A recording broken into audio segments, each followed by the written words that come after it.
Hello everyone, how are you? Welcome back. In today's video, I have this really cool summer design with neon pigments and isolated chrome. So without further ado, let's get started.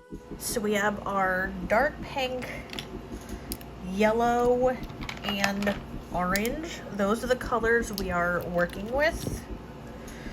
And the white in the background is Universal White from Magic Gel. The brush I am using, it is this right over here, and this is the block brush from Elegance. I have two brushes. This is the one that I do not care how it looks. This one I purposely mess up and I purposely destroy. I'm going to take my palette and I'm going to take some of my white gel paint. I'm going to use a gel paint instead of a gel polish because it'll stay where you put it and it's more pigmented. And I'm going to take my brush and I'm literally stabbing the gel and messing up my brush. So you don't want a brush that you're going to keep nice and neat.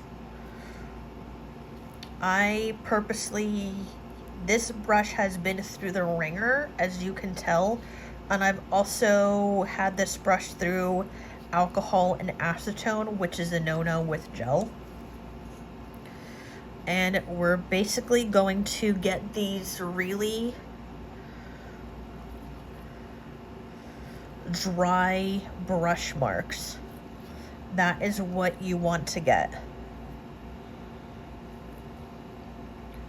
The messier, the better. So once you get this how you want it, pop this in the lamp for a full cure.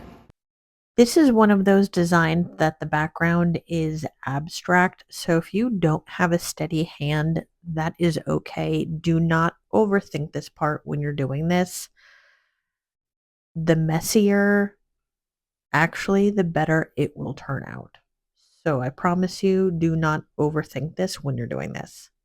Also, too, when you're doing something like this, you can see that I'm constantly wiping the excess gel off. You want to have as little product in the brush. So this is more of a dry technique. When you're doing this, you want to have product in the brush, but you don't want to have too much. You want to have just enough so the pigments will attach to the gel. When I'm using powders like this, I also have one of these, and it has a giant sponge. You can just clean this with soap and water and let it air dry.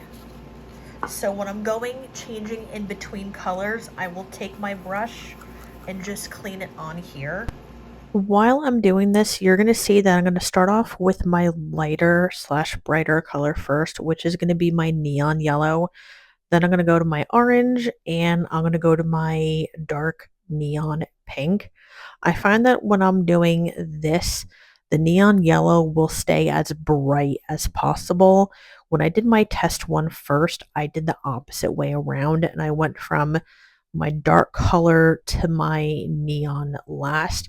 And then my neon came out more of like a pale neon coral yellow orangey color, and it wasn't as bright as I wanted it to be.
I have 2 of these brushes. If you don't have 2 of these brushes, you can go in and quickly use like 91 or 99% isopropyl alcohol on a clean towel and clean off the pigment powder. And the reason why I like to use 91 or 99 is because it has less water, so these bristles will dry quickly. So since I have 2 brushes, I'm gonna wipe off the extra bit of powder.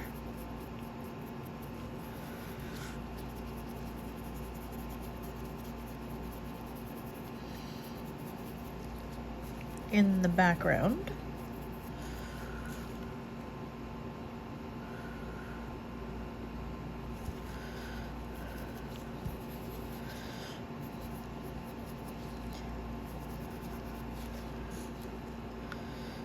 And that's what it looks before, and that's what it looks like after. Once we're done with this step, we're gonna go back in with our matte top coat, and we're gonna seal this in because now we want to do our isolated chrome stamping.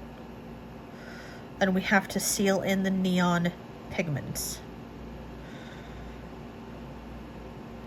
The stamping plate that I'm going to use is from Clear Jelly Stamper, and it is going to be the BoHo Vibes collaboration with Celina Ryden. And I like how this one has a whole bunch of hand-drawn silhouette faces, so I'm going to be using a bunch of those. But I also want to add some of these like swirly leaves. So for the chrome, I have this gold chrome right over here. I have an old stamper that I use dedicated just for chrome stamping. So I'm going to take my chrome, I'm going to put this all over the stamper.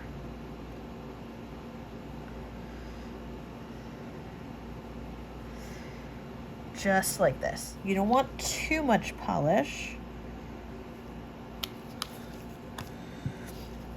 So put the polish on, swipe, pick up.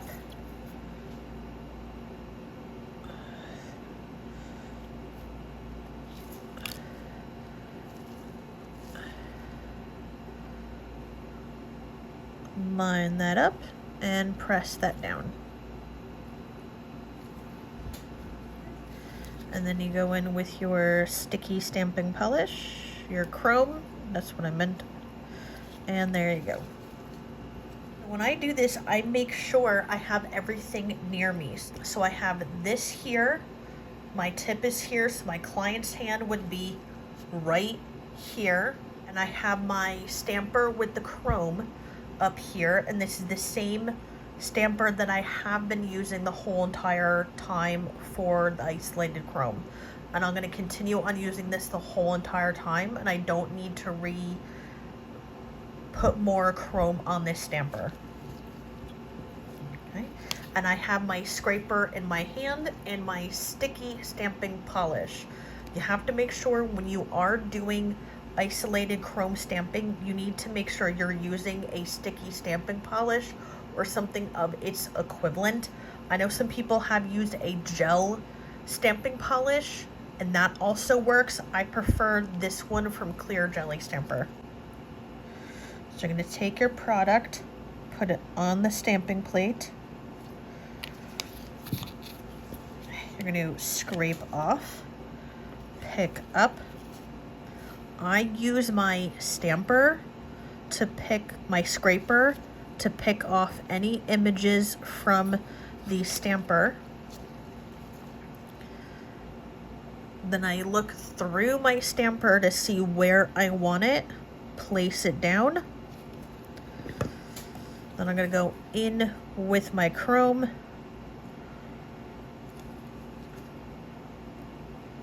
And there I go. After I'm done stamping, this is what everything looks like, and now all we have to do is add the top coat.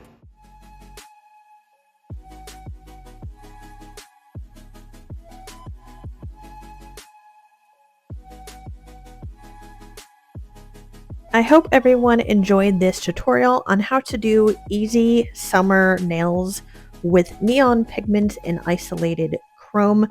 As usual, please don't forget everything I used will be listed in the description box below. Also, I know I keep saying this and I probably sound like a broken record. As usual, please don't forget, if you're not subscribed to my YouTube channel, please hit that subscribe button. Also, please hit that like button, and also please leave a comment every time you engage with any one of my YouTube videos. It just tells YouTube to help push out my videos that much further in the world of YouTube. So please don't forget to engage with any of my content on my YouTube channel, and I'll talk to everyone later. Bye.